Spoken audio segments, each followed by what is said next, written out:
Dans la résurrection de Christ, la mort n'a plus de pouvoir sur lui. Spirituellement, ceci sera vrai aussi de nous. Sommes-nous affectés par l'atmosphère de mort qui nous entoure? Dans la puissance de la résurrection, elle ne pourra pas nous faire frissonner. Nous sommes unis à lui en tant que le vivant. Par conséquent, rien autour de nous n'aura de pouvoir sur nous. Rien ne nous entraînera en bas. Le manque de vie autour de nous ne nous refroidira plus.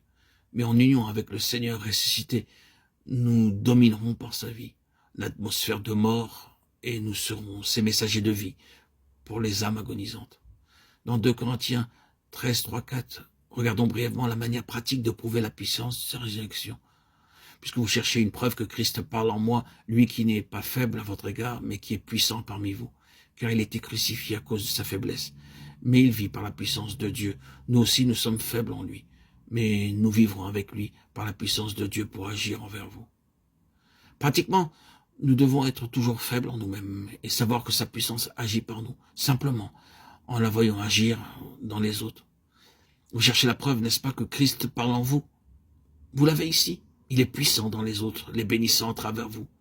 Comme si Paul disait, « Oh, je sais que je suis faible, mais je sais que je vis avec lui dans sa vie, parce que je le vois agissant en vous, Corinthiens. » Nous connaîtrons la puissance et la vie de Dieu agissant en nous par ses effets, pour ainsi dire, dans les autres autour de nous.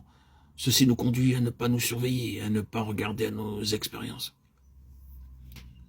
Il y a donc ces 3 aspects dans l'expérience pratique. Premièrement, en nous, nous sommes toujours livrés à la mort et à la faiblesse afin que la vie soit déversée aux autres.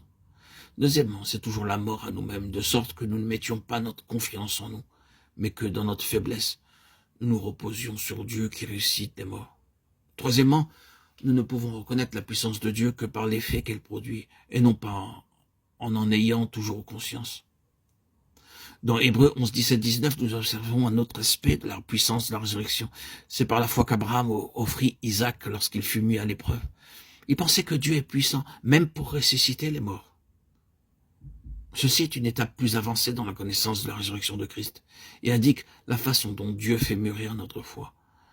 Dans la vie pratique, l'attitude pour chaque chose doit être « Père, je la dépose à tes pieds dans la foi que tu peux la ressusciter. » Toute chose peut alors être mise sur son autel, sans aucune hésitation. Ceci est la puissance de la résurrection concernant toutes nos possessions, y compris les dons de Dieu. La foi les dépose et croit que Dieu peut les ressusciter, même des morts. Rappelons-nous que Jésus lui-même est au milieu de nous. Il est le vivant, le Christ vivant qui est entré au-delà du voile. Il intercède pour nous à chaque moment. Le sang aspergé nous est appliqué. Nous sommes approchés de la montagne de Sion, de Jésus, le médiateur, et du sang de l'aspersion. À travers les cieux ouverts, nous voyons Jésus, le Fils de Dieu, debout pour nous dans la présence de Dieu, et nous nous voyons en lui. Alors que nous sortons, les cieux étant ouverts au-dessus de nous, disons « Oh, il n'y a rien qui s'interpose entre Dieu et moi. » Devant le Père, je vois le sang aspergé qui parle pour moi. Le chemin est libre. Dieu m'aide. Il n'y aura jamais d'ombre entre nous.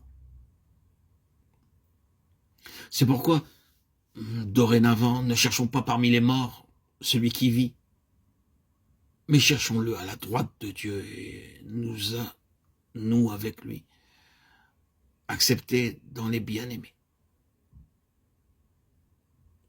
Avec cette vision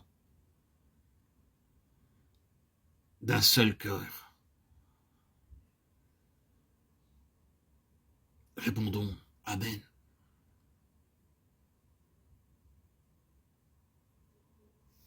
Merci Seigneur.